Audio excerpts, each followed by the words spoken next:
जय हो। 2400 तीर्थंकर भगवंतों की जय हो। आचार्य वर्षी नेमी चंद्र स्वामी की जय हो। वर्तमान में विचरित सर्व आचार्य उपाधि साधु भगवंतों की जय हो। गोमटसार कर्मकांड पांचवा अधिकार स्थान समुत्कीर्तन।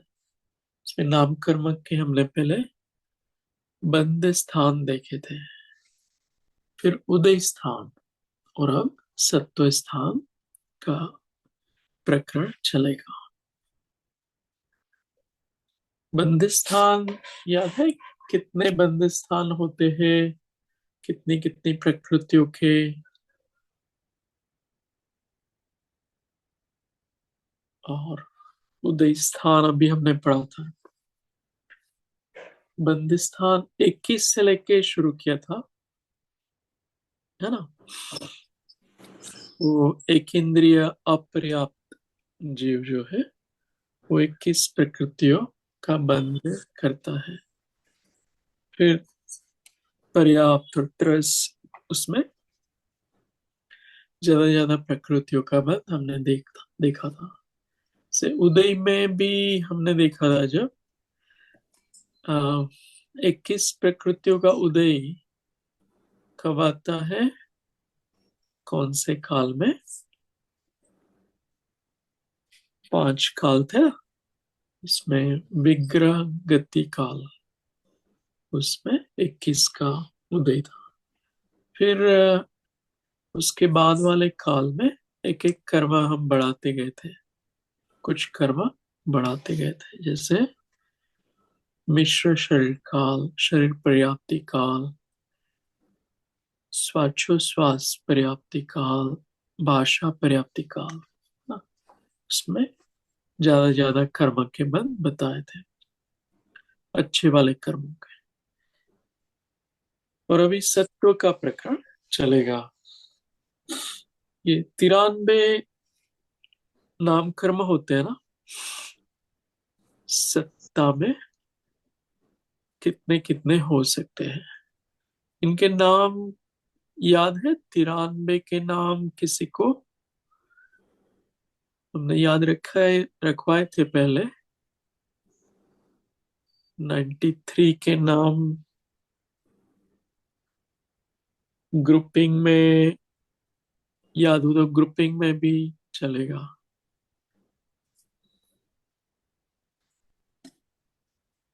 पिंडस्थ प्रकृतियों के नाम याद है ना।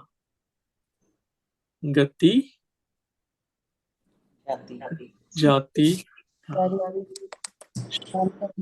घात, ज्ञान, आयुपति, पूर्वी, वर्ण, रस, गंध, स्पर्श,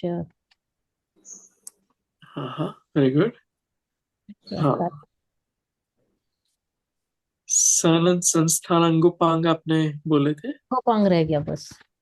अच्छा, ओके, वेरी गुड। तो विहायो गति और गत्यानुपूर्वी, वेरी गुड।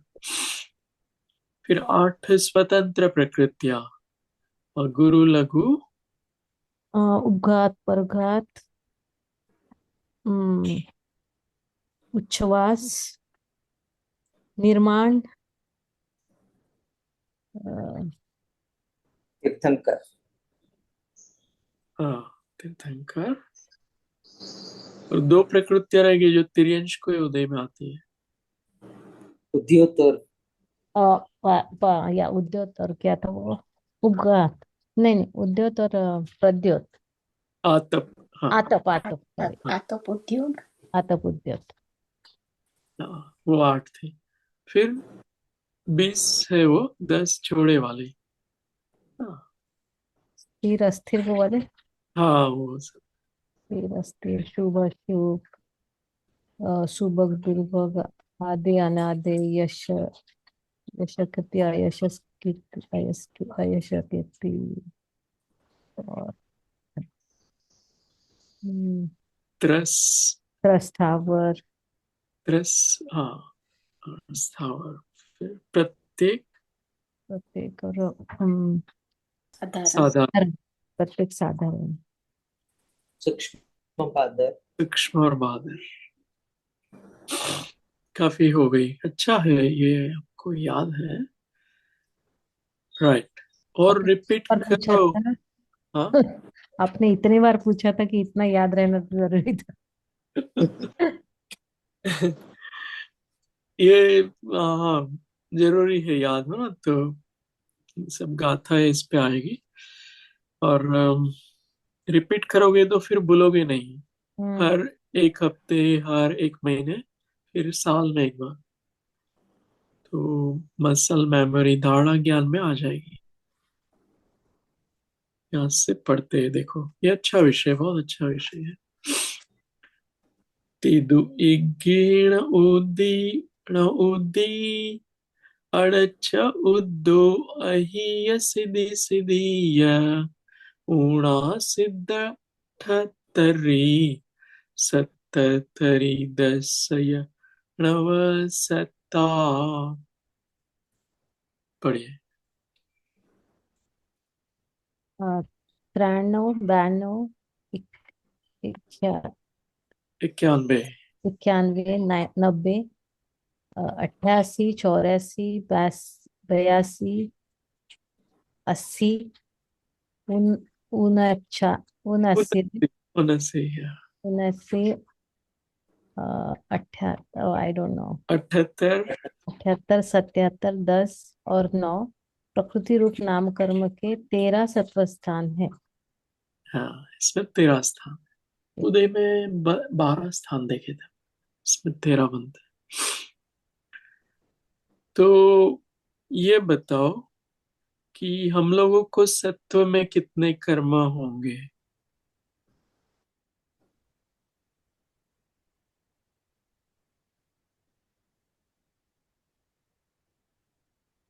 हम्म, ये भी हो सकते हैं। हाँ। 93 93 भी हो सकते हैं। 93 ऑप्टिमिस्टिक हो आपको? तीर्थंकर भी है क्या सत्व में? हम्म। तीर्थंकर है सत्व में? नहीं, अभी तो नहीं। तो 92 हो सकते हैं। 92। 92 हो सकते, और दो शायद ना हो, मतलब पॉसिबल है हो भी। कौन से दो नहीं होंगे? आहारक और आहारक भी। आरक द्विक, वेरी गुड। वो भी रेयर कर्म है, तो वो माइनस करोगे तो 90 हो जाएंगे, है ना। और मान लो सम्यक दर्शन नहीं हो, अनादिकाल से नहीं हुआ हो, मतलब अभी सत्ता में नहीं हो, तो उसको माइनस करो 90 में से। सम्यक्त्व को माइनस करेंगे तो कितनी हो जाएगी? 89। 89 और मिश्र भी माइनस करनी पड़ेगी, तो 88 हो 88 जाएगी, है ना। फिर और चार चार माइनस कर सकते हो। मान लो देवगति नहीं है, देवगत्यापूर्वी नहीं है, नरगति नरगत्यापूर्वी नहीं है ना। इस तरह से माइनस कर सकते हो। जैसे वैक्रिक शरीर नहीं है, वैक्रिक अंगोपांग सत्ता में नहीं है। um, हम लोगों को तो होंगे डेफिनेटली, लेकिन ऐसे जीव भी होते हैं जिनको ये कर्म सत्ता में भी नहीं होते, या तो हो तो भी चले गए होते सत्ता में से। कौन से जीव ऐसे होंगे जिनको ये सब कर्म चले गए होंगे? मुनि महाराज को चले गए होंगे। अ, उनको। मुनि आगे मतलब 11 या 12 गुण स्थान पे। हाँ हाँ हाँ, वहां तिर्यंश वाले चले जाएंगे, देव वाले रहेंगे। हम्म। देव नरक वाले अभी भी रहेंगे। हम्म। तिर्यंश के 11 जाएंगे, लेकिन ये निगोध या जीव को चले जाते हैं। हम्म। बहुत लंबे समय निगोध में जो जीव चला जाता है उसको देव गति के त्याग पूर्वी नरक आदि वैक्रिक शरीर अंगोपांग मनुष्य गति के त्याग, ये सब सत्ता में से चले जाते हैं। इतने लंबे समय वो जीव कहाँ रहता है? गुड में। निगोद आदि में। एक इंद्रिय भी ले सकते हो, अग्नि काय, वायु काय आदि। लंबे समय वहां एक इंद्रिय में चला गया, भटकता ही रहे अनंत काल तक। तो ये अच्छे अच्छे जो कर्म बांधे थे पहले, देवगति आदि, हाँ, इवन सम्यक तो है, वो भी चला जाएगा फिर। मतलब सत्ता में जो था ना, उदय तो नहीं आ रहा था पहले गुण स्थान में, सत्ता में था, वो भी चला जाएगा, है ना। तो इस तरह से।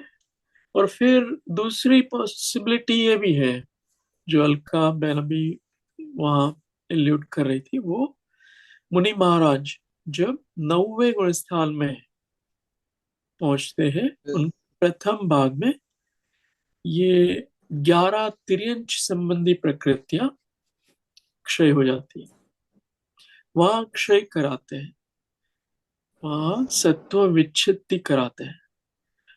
फिर आगे जाके ये जो 10 प्रकृतियां लिखी है ना, 10 और 9, वो कौन से गुण स्थान में फिर होती है? 10 और 9 ये, चौथ हाँ, ऐसा 14वें गुण स्थान में जाती हो, उनके द्विचरम हम्म। समय में 14वें तक रहती हो, 10 और 9, है ना।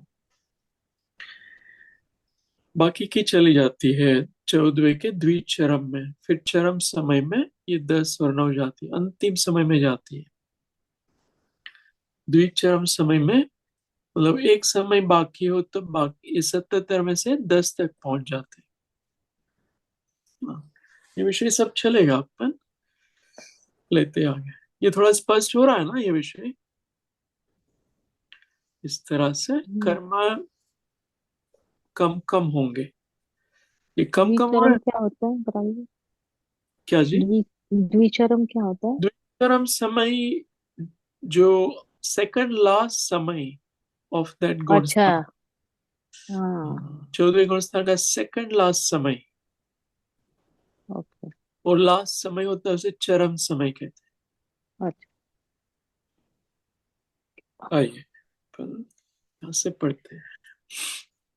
स्तवम तिथ्याहारुभ ऊणम सुर निरयण दुचारि दुगे उबेलिदेह देचौ तेरे जोगी सदसण वयम।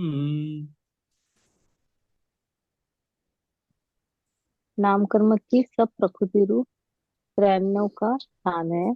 उनमें से तीर्थंकर प्रकृति घटाने से 92 का स्थान, आहारक युगल घटाने से 91 का स्थान, उपर्युक्त तीनों घटाने से 90 का स्थान होता है। उपर्युक्त 90 के स्थान में देवगति और देवगत्यानुपूर्वी की उद्वेल न होने से 88 का स्थान होता है। इसमें भी नरक गति आदि 4 प्रकृतियों की उद्वेल न होने पर 84 का स्थान होता है। इसमें भी मनुष्य गत्यानुपूर्वी इन दोनों की उद्वेल न होने से 82 का स्थान होता है। 93 आदि 4, 93, 92, 91, 90 स्थानों में क्रम से अनिवृत्तिकरण में क्षय होने वाली 13 प्रकृतियों के घटाने से 80, 89, 78, 77 के 4 स्थान होते हैं। अयोग केवली के 10 का और 9 का स्थान होता है। हाँ, है ना? इसमें कुछ समझ में नहीं आया हो तो बताओ। जो हमने बात की ना, वही यहाँ पर लिख।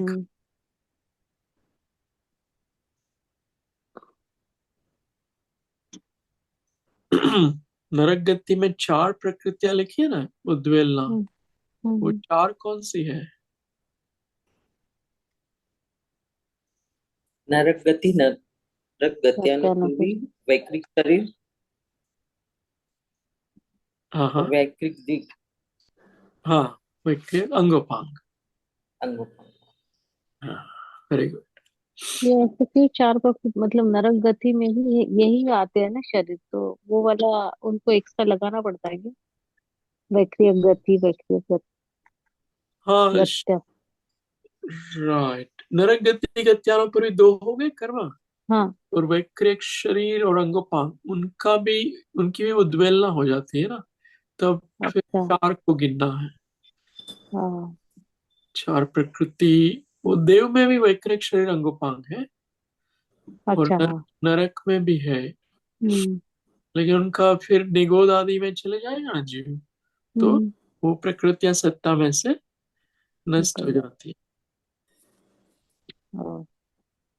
उद्वेलना किसे कहते हैं, ये विषय आएगा आगे। उद्वेलना, उद्वेलना हाँ माइनस हो जाती है ना, मतलब ये निकल जाते होंगे यहाँ से। हाँ हाँ हाँ, उसे ही उद्वेलना कहते हैं। हम्म। पहले बांधना था, लेकिन उदय में आने से पहले निकल जाएगा।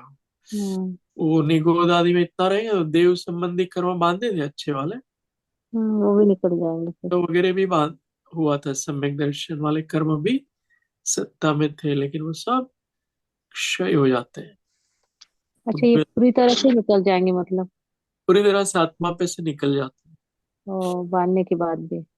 हाँ, बहुत गलत गलत कार्य जो करता है ना, हम्म। निगोद में जाता है, वहां भटकता रहता है। वहां हम्म। तो सम्यक दर्शन प्राप्त करना तो इम्पॉसिबल है ना। हम्म। सही बात ऊपर है। आएगा पंचेंद्रिय में तब कर पाएगा संगी में, तो इतना लंबा समय वो भटकता रहता है ना, हम्म। सब अच्छे कर्म चले जाते हैं उनके आत्मा पे से। फिर आगे देखते हैं। गय जोग सदु तेरे, तदिया उग गोद इदि बिणी है हेणेसु,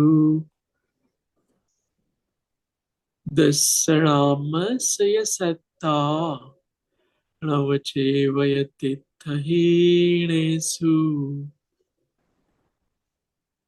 अयोग केवली के 13 प्रकृति रूप सत्वों में से वेदनीय, आयु, गोत्र, ये 3 प्रकृतियां कम करने से नाम कर्म की 10 प्रकृतियों का सत्व है। यदि तीर्थंकर प्रकृति भी घटा दी जावे तो 9 प्रकृतियों का सत्व स्थान होता है। हाँ, अयोगी केवली भगवान जो है ना, हम्म। उनके 13 प्रकृति का सत्व होता है।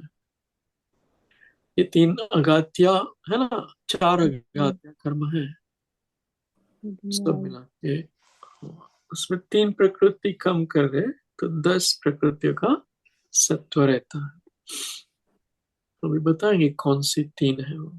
देखो यहाँ पर 93 से शुरू किया था, तीर्थंकर माइनस किया 92, आहारक द्विक माइनस किया 91, फिर तीनों माइनस किए तो 90, और देव माइनस किए, नरक के 4 माइनस किए, मनुष्य के 2 माइनस किए, तो 82 तक पहुंच गए। ये 82 तक का जो क्रम है ना, वो मुख्य रूप से कहेंगे तो उद्वेलना के कारण है। ये उद्वेलना है, एक तीर्थंकर को छोड़ के, तीर्थंकर उद्वेलना में नहीं आता। और ये जो है ना, ये सत्व विच्युति है।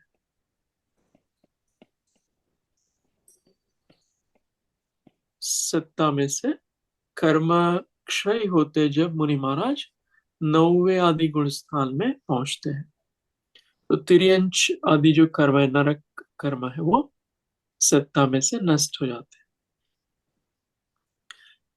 तो 77 तक पहुंचे ना, फिर वो 14वें गुण स्थान में बाकी के चले जाएंगे। 77 से 10 तक आया ना जो, वो 14वें गुण स्थान में द्विचरम समय में अरिहंत भगवान क्षय करते हैं।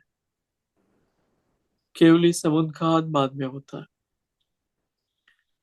फिर वो 10 चले जाते हैं, मनुष्य द्विक, पंचेंद्रिय जाति, त्रस, तिगा, सुबक तिगा और तीर्थंकर, ये सब कर्म का भी क्षय हो जाता है।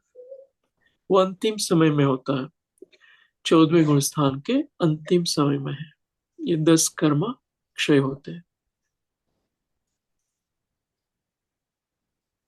फिर आगे देखते हैं, ये स्पष्ट हो रहा है ना। या, परंतु एक क्वेश्चन है यहाँ पे। ये हाँ जो भी सारी चीजें ये दिख रही है, सारी प्रकृतियां वगैरह, तो ये सभी के लिए यही होता है, ऐसे बोला जाएगा। मतलब ये कॉमन है, सारी चीजें एक साथ आती है। जैसे अभी आप ये इसमें से 10 आ गया, मनुष्य दो, ये कर सारी, तो ये सारी सारी प्रकृतियां कम कम होती रहती है। तो ये सभी के लिए एक ही होता है चार्ट, या मतलब हर एक के लिए अलग है? जैसे ये मुनि महाराज, उनके लिए है ये चीजें, या पूरे हम लोगों के लिए, या सबके लिए है, सारे जीवों के लिए? अम, इसमें जो ये 93 से 80 वाला जो है ना, वो हाँ। लाइन, फिर 79 78, हाँ। वो सबके लिए सेम है। वो अच्छा। जो भी जीव 90 गुण स्थान में पहुंचेगा प्रथम अच्छा। पद में, वो हाँ। डेफिनेटली वो क्षय कर देगा, क्षपक श्रेणी में क्षय हाँ। करेगा। लेकिन वो उद्वेल ना हो जाए वो जरूरी नहीं है। मान लो आप यहाँ से देव बने, फिर पंचेंद्रिय, मान लो कोई हम्म। मनुष्य बने, फिर तिर्यंश बने, देव बने, तो ये उद्वेल ना हो ऐसा जरूरी नहीं है। अच्छा। उद्वेल ना, हाँ, बहुत लंबे समय कोई मिथ्या दृष्टि रहता है ना, हम्म। तब ये अच्छी वाली प्रकृतियां नष्ट हो जाती। हम्म। तो हम अच्छे परिणाम करें तो उद्वेलना नहीं होगी, अच्छी प्रकृतियां सत्ता में रहेगी। हाँ, बट आप जो बोल रहे हो कि ये गुणस्थान जो है, 90 गुणस्थान से ये चीजें हो सकती है, ऐसे बोला आपने, है ना? हाँ, वो जो मैंने नीचे ड्रॉ किया है हाँ। ना, हाँ। सेकंड पैरेंथेसिस, वो हाँ। सबके लिए सेम है। वो 90 गुण स्थान में ही जीव क्षय कर पाएगा। तिर्यंश अच्छा। की 11 प्रकृतियां, हम्म। वो तिर्यंश संबंधी है प्रकृतियां। वो बट इतने सूक्ष्म, गुणस्थानों में तो हाँ, मतलब इतने सारे, मतलब 10वें वगैरह गुणस्थान में तो सारे अच्छे एकदम जीव जाते हैं ना।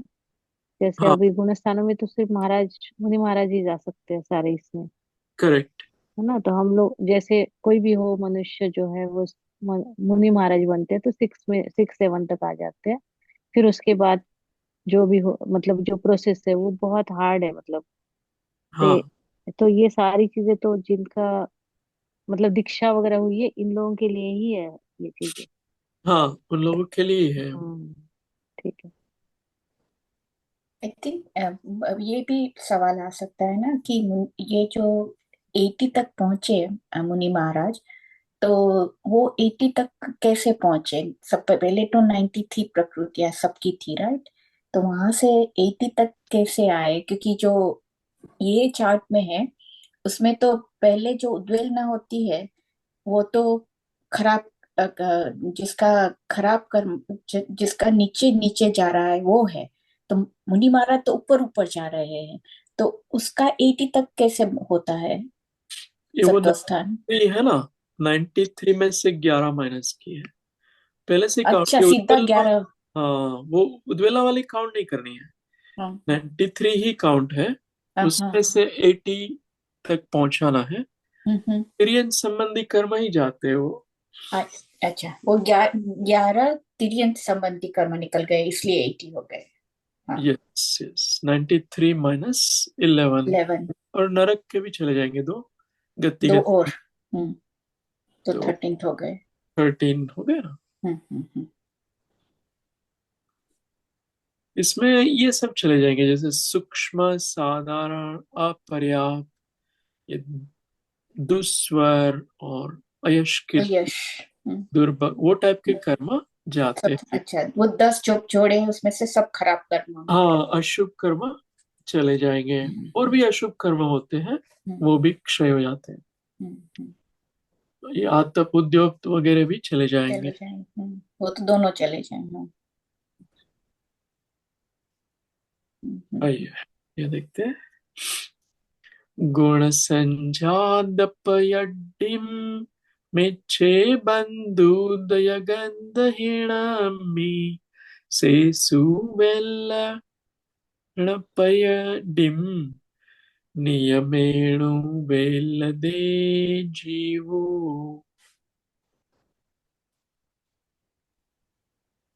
मिथ्या दृष्टि गुणस्थान में जिन प्रकृतियों के बंध की अथवा उदय की गंध भी नहीं है, और सम्यक्त्व आदि गुण से उत्पन्न हुई है, ऐसी सम्यक्त्व मोहनीय, मिश्र मोहनीय, आहारक युगल इन चार प्रकृतियों की तथा शेष उद्वेलन प्रकृतियों की उद्वेलना यह जीव मिथ्या दृष्टि गुण स्थान में करता है।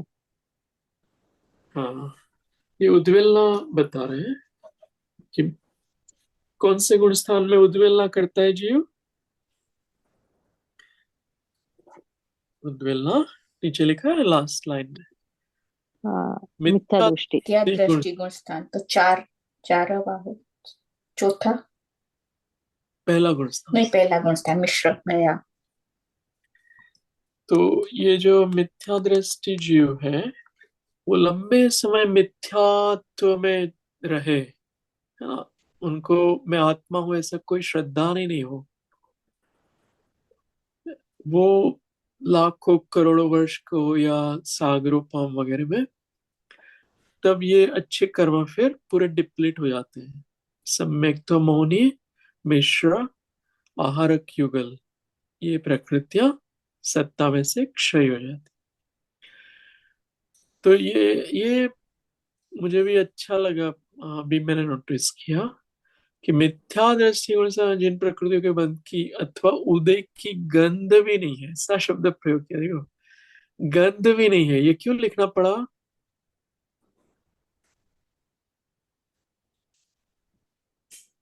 ये ये प्रकृति बांध ही नहीं सकता मिथ्या दृष्टि, आहारक युगल आदि। आहारक द्विक को, उनको गंध भी नहीं आएगी किस तरह से बांध दी जाए। समझ रहे हैं ना। ये सात्विक अवस्था में बनता है आहारक द्विक, और सम्यक तो अभी वो बांध नहीं सकता, है ना। मिश्र भी वो बांध नहीं सकता। इसलिए मिथ्या दृष्टि के स्थान में उनके बंध अथवा उदय की गंध भी नहीं है। इतना वो जीव उलझ गया है संसार में, उनके परिणाम है ना वो बहुत ही ज्यादा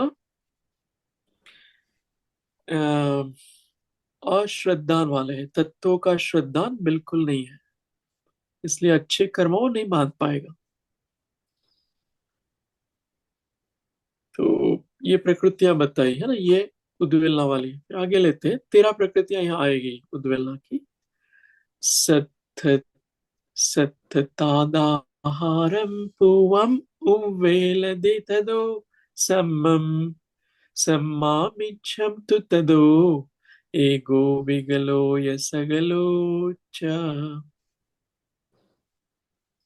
आहारक युगल प्रशस्त प्रकृति है, इसीलिए चारों गति के मिथ्या दृष्टि जीव पहले इन दोनों की उद्वेलना करते हैं, पीछे सम्यक्त प्रकृति की, उसके बाद सम्यक्त मिथ्यात्व मोहनी की उद्वेलना करते हैं, उसके बाद एकेंद्रिय विकलेंद्रिय और सकलेंद्रिय जीव शेष देवादिकादि को की उद्वेलना करते हैं। हम्म सबसे पहले जो मिथ्या दृष्टि जीव है वो किसकी उद्वेलना करता है। आहारक। आहारक युगल, आहारक शरीर हम्म, अंगों का। उसके बाद ये सम्यक तो प्रकृति, मिथ्या। है ना, दर्शन मोहनी हम्म, में सम्यक प्रकृति। उसके बाद सम्यक मिथ्यात्व अथवा मिश्र मोहनीय प्रकृति। और उसके बाद बाकी की प्रकृतियां जो है देव गति आदि, उनकी हम्म। एक इंद्रिय विकलेंद्रिय और सकलेंद्रिय जीव करते हैं। सकल मतलब इंद्रिय मिथ्या वाले भी। दृष्टि जीव ये हाँ पहले ही उनकी उद्वेलना हो जाती है, जो भी मिथ्या दृष्टि जीव होते हैं। हाँ ऐसे ही बोला हाँ, गया ना, आहारक ऐसा वो कहें। तो कर नहीं सकते, फिर सम्यक तो प्रकृति नहीं होगी, सम्यक मिथ्यात्व नहीं होगा, फिर हाँ, सबसे एकेंद्रिय पहले वो हो एकलेंद्रिय जाएगी। भी नहीं। हम्म। हाँ, इसमें चार्ट है, इधर ये क्रम में है। आहार एक दो हम्म। एक के पहले है चारों गति का कोई भी जीव हो मिथ्या दृष्टि, फिर सम्यक तो, फिर मिश्र, फिर देव, फिर नारक, फिर उच्च गोत्र, और फिर मनुष्य। ये उच्च गोत्र और मनुष्य है ना, उनकी उद्वेलना अग्नि और वायु का जीव ही कर सकते हैं, बाकी के जीव नहीं करेंगे। नरक के एकेंद्रिय और विकलेंद्रिय जीव करते हैं, देव में भी। इससे क्या पता चलता है कि आप मनुष्य हो ना, तो आप देव गति की उद्वेलना नहीं करते हो। हम्म, मतलब देवगति बांधते रहते हो। अच्छे मनुष्य हो देवगति बार बार बांधते ही रहते हैं, अच्छे परिणाम वाले मनुष्य। मतलब कोई बुरा भी जीव हो मनुष्य, लेकिन कभी कभी अच्छे परिणाम वो करे ना, तो देवगति बांध लेगा। उसकी उद्वेलना एक इंद्रिय और विकलेंद्रिय जीव ही करते हैं। ऐसे ही नरक में भी, वो नरक में जाते नहीं है, नरक आदि पर्याय में एक इंद्रिय विकलेंद्रिय कभी जाते ही नहीं, वो करते हैं। और उच्च गोत्र की अग्नि वायु का है, ऐसा ही मनुष्य में। तो यहाँ से पढ़िए। उद्वेलन उद्वेलन संक्रमण। अधः प्रवृत्त आदि करण रूप परिणामों के बिना ही कर्म प्रकृति के परमाणुओं का अन्य प्रकृति रूप परिणमन उद्वेलन संक्रमण है। इसमें प्रकृति की लगातार उद्वेलना होती रहे तो वह प्रकृति पूर्ण रूप से तत्व में से चली जाती है, जैसे सम्यक तो प्रकृति। हम्म। अधः प्रवृत्त मतलब क्या?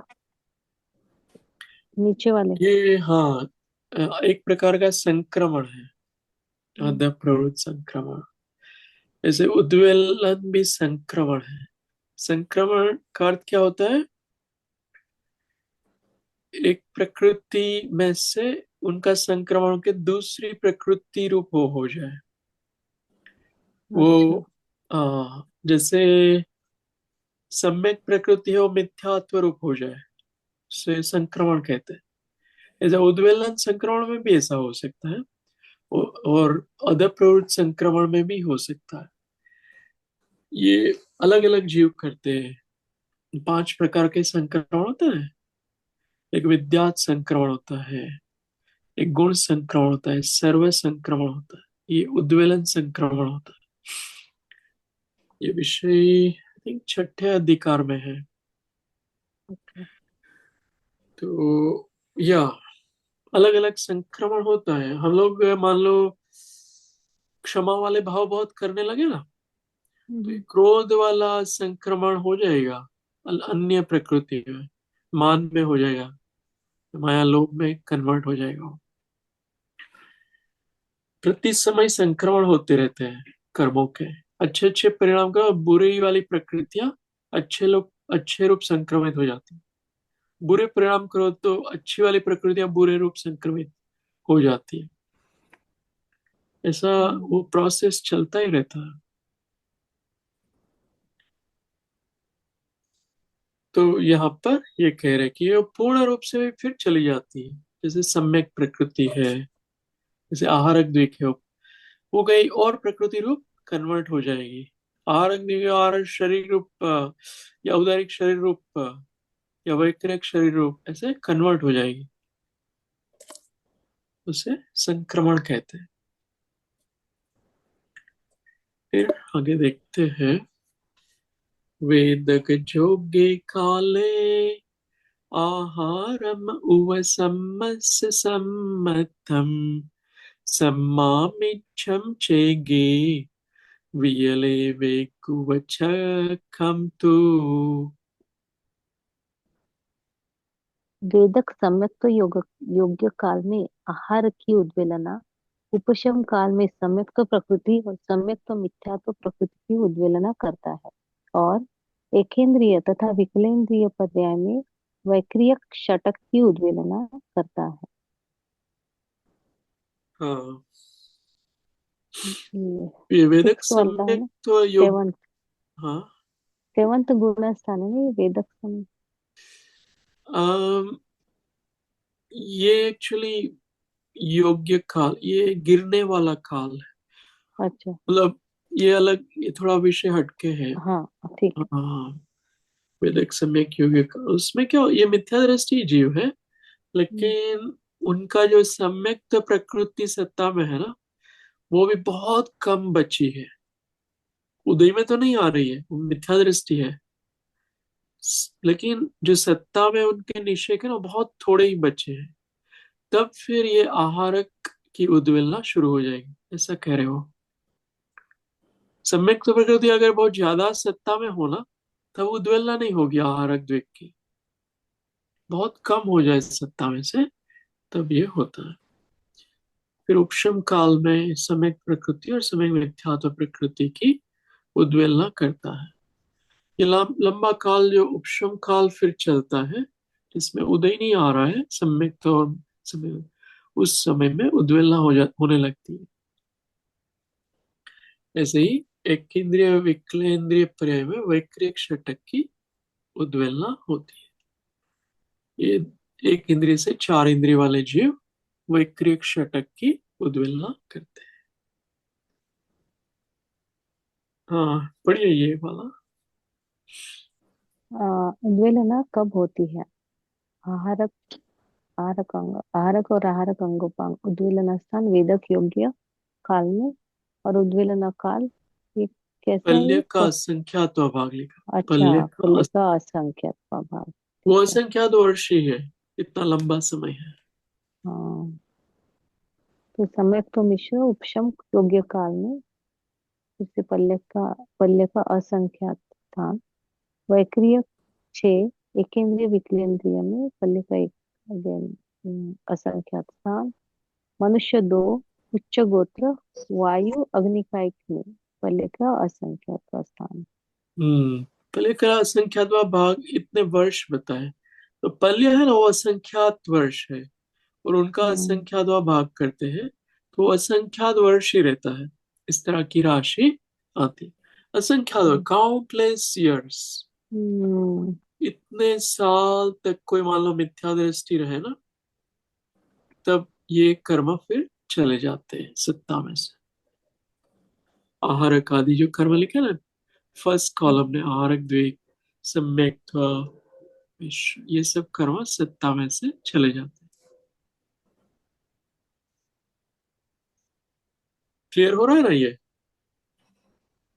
सिंपल है ये। हम्म, बहुत लंबे समय तक कोई जीव एक इंद्रिय आदि में रहेगा ना मिथ्यादृष्टि से, फिर वो हम्म, अच्छे कर्म उनके सत्ता में से चले जाते हैं।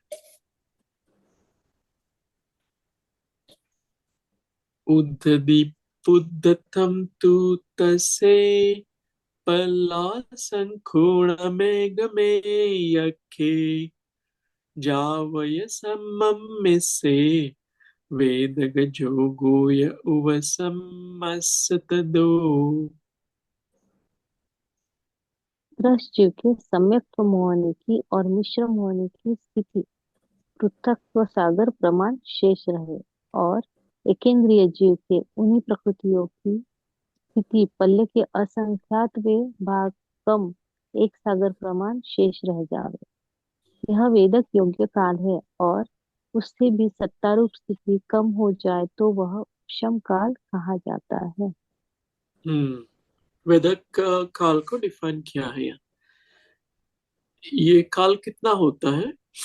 पृथक्त्व सागर प्रवाह। पृथक्त्व सागर कितना होता है? 3 सागर से 9 सागर। 3 लिखता हूँ मैं, 3 से 9 सागर, ये पृथक्त्व सागर से इतनी ही स्थिति बची हो जब सम्यक्त्व और मिश्रम होने की, है ना, तब वेदक योग्य काल शुरू होता है। और एक इंद्रिय जीव है तो उसके लिए तो बहुत ही, उससे भी असंख्यात भाग कम कर दो ना सागर में का भी, उतनी स्थिति बची हो, तब ये वेदक योग्य काल आता है। तब फिर ये शुरू हो जाता है आहारक द्विकादि का डिप्लीशन, उद्वेलना हो जाती है फिर शुरू। और वेदक योग्य काल से भी कम स्थिति हो जाए तब उपशम काल कहलाता है। तब फिर उद्वेलना होना शुरू हो जाता है। सामान्य रूप से क्या होता है, मान लो आप आपने सम्यक दर्शन प्राप्त किया है, तो आपके आत्मा पर कितने समय लंबे वाले कर्म बंधे होंगे, जो सत्ता में कितनी लंबी स्थिति होगी। मान लो आपने सम्यक दर्शन प्राप्त कर लिया, तो सब कर्मों की स्थिति, 8 जो कर्म है ना, वो कितनी होती है?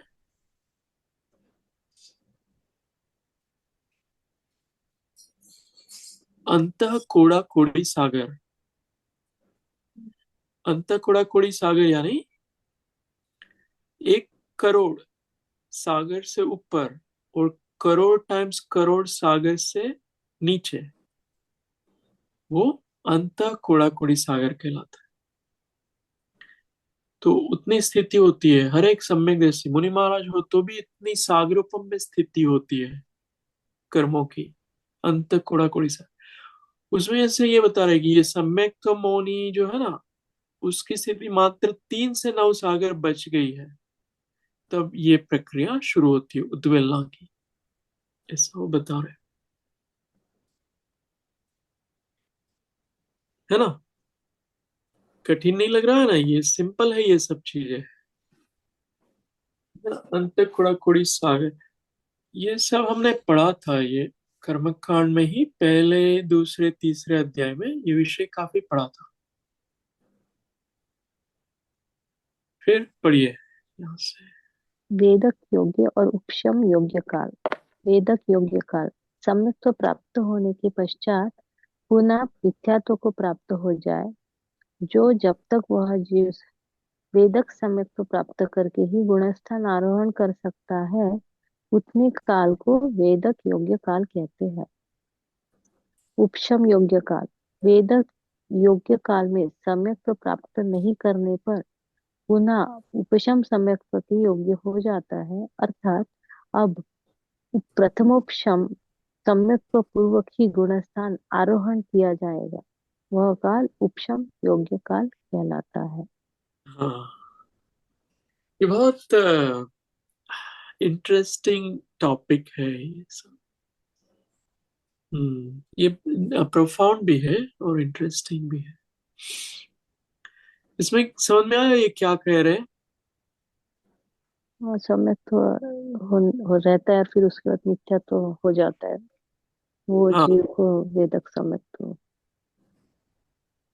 क्या हाँ, मतलब वही योग्य का यही है काल जो है, यो वेदक योग्य काल।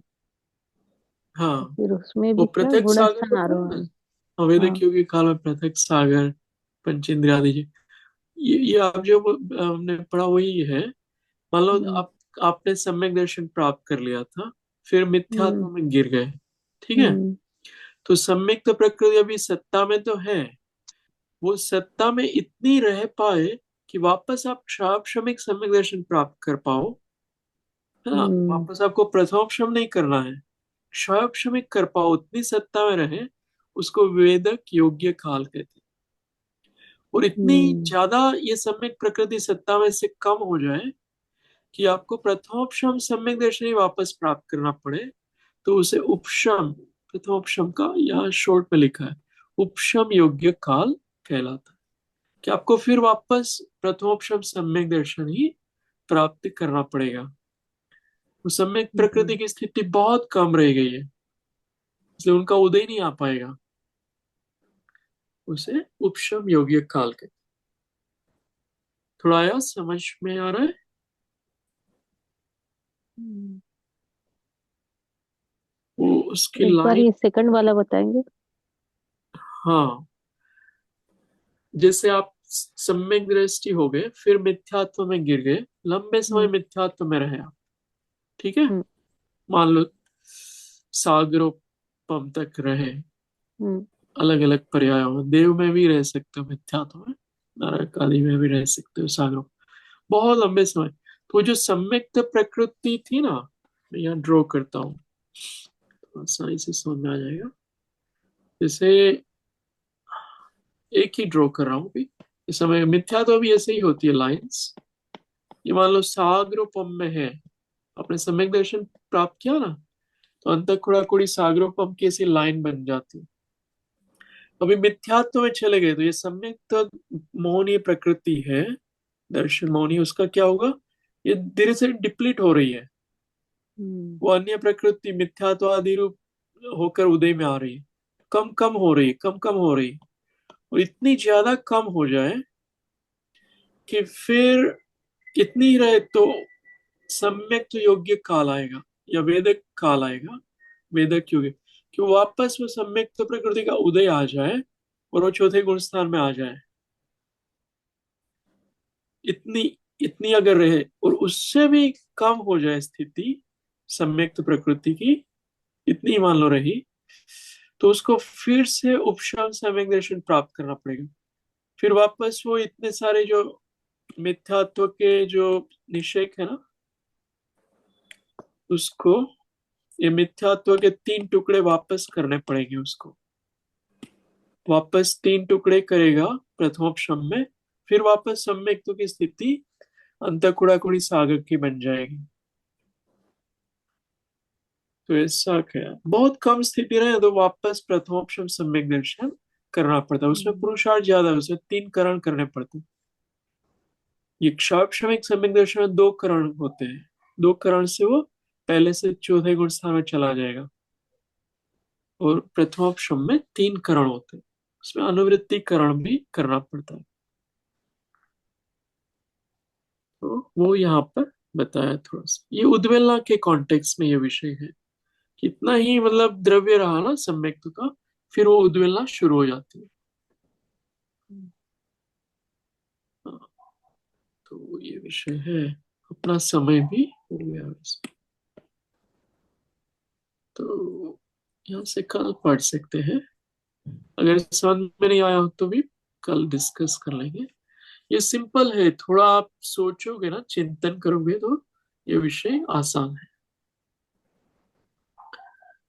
फिर या वायु का ये विषय चलेगा, सत्व वाला थोड़ा विषय है, वो चलेगा। श्रेणी वाला कर लेते हैं इनको।